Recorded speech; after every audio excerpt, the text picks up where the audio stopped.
Assalamualaikum warahmatullahi wabarakatuh. Apa kabar semuanya? Balik lagi dengan Ria Marliana di podcast Self Healing. Di sini aku bakal nemenin kamu 10-15 menit ke depan.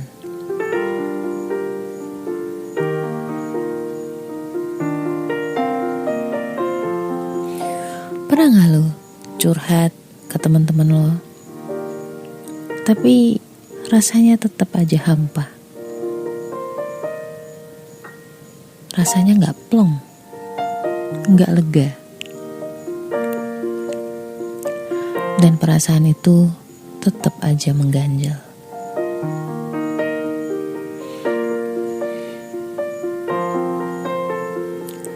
Lu ingin berteriak, ingin bilang, gue sedang berat nih, gue sedang gak baik-baik aja nih.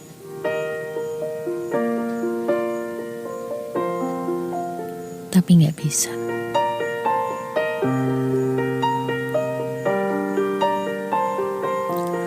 Dulu aku pernah ditanya sama temanku, kenapa sih Mbak Ria bisa sabar banget dengerin orang curhat?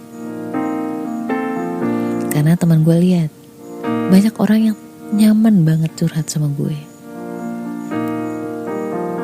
Kadang ada office boy, cleaning service, nenek-nenek tua di kantor, dan masih banyak lagi.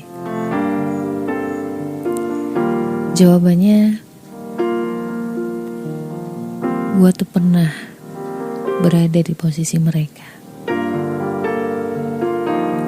Gue tahu banget rasanya ngerasa berat, tapi gak tahu kudu cerita ke siapa.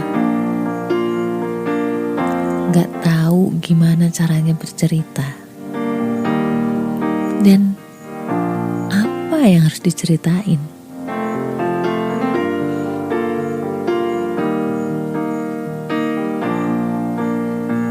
Tahu gak sih, sejuta pasang telinga itu gak akan pernah bikin lo lega. Tetep aja hambar, tetep aja kosong. Beratus-ratus solusi mereka tawarkan pun, seolah-olah hati lo pengen ngomong, no, bukan itu yang gue butuhin. Lo ngerasa bahwa gak ada orang yang bisa paham kondisi lo. Dan at the end of the day, lo ngerasa sendirian. Lo ngerasa kesepian.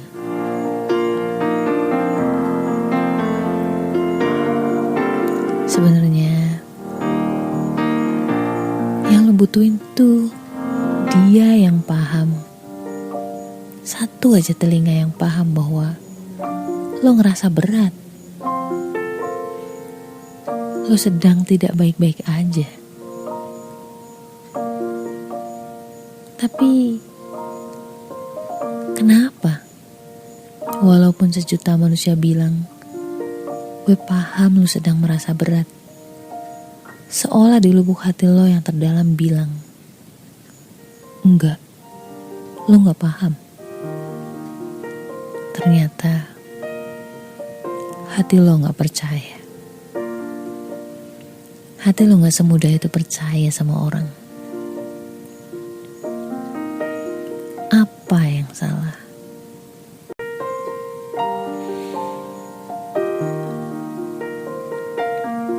Bukan mereka yang salah sepertinya.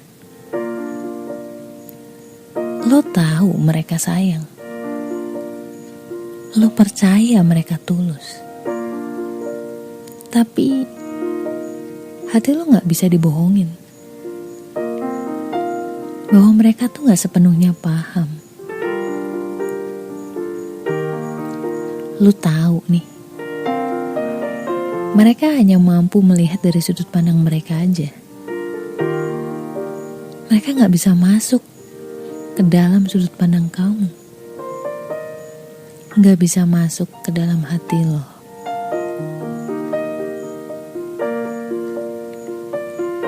Gak ada orang yang lebih paham diri lo kecuali diri lo sendiri.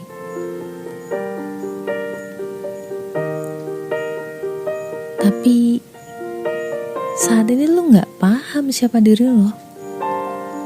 Lo gak paham apa yang sebenarnya lo rasain, apalagi mengatasinya.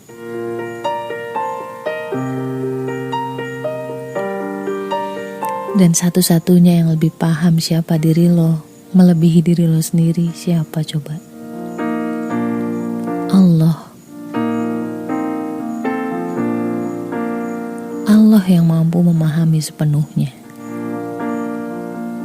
Allah yang ngurusin lo, bahkan dari sebelum lo ada di dunia ini. Allah lah yang ketika lo lemah, lo berdoa, lo ngeluh nih, dia gak nyalahin lo,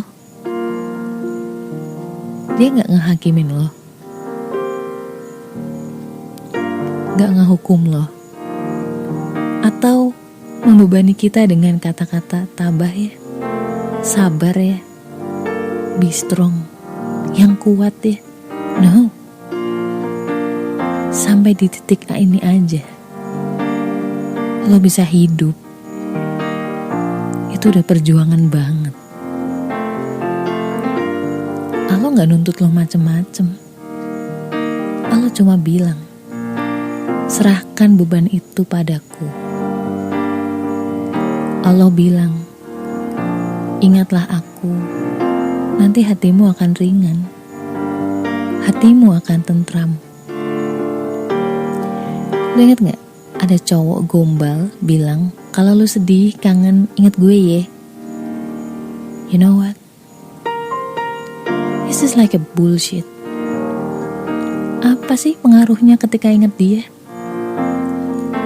Tapi ini yang bilang Allah.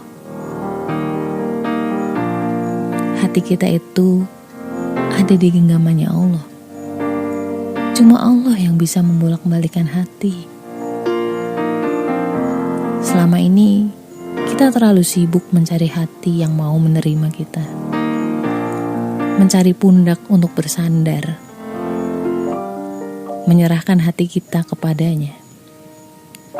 Tapi siapa? Siapa orang yang bisa tahu seberapa berat beban hati kita? Gak ada. Kita lupa sama Allah. Kita lupa Allah di situ. Beban lo bakal lepas seketika ketika lo mengingat Allah. Karena Allah sayang banget sama lo.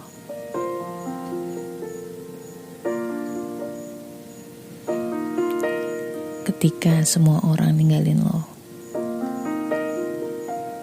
Allah sabar nungguin lo untuk mengingatnya.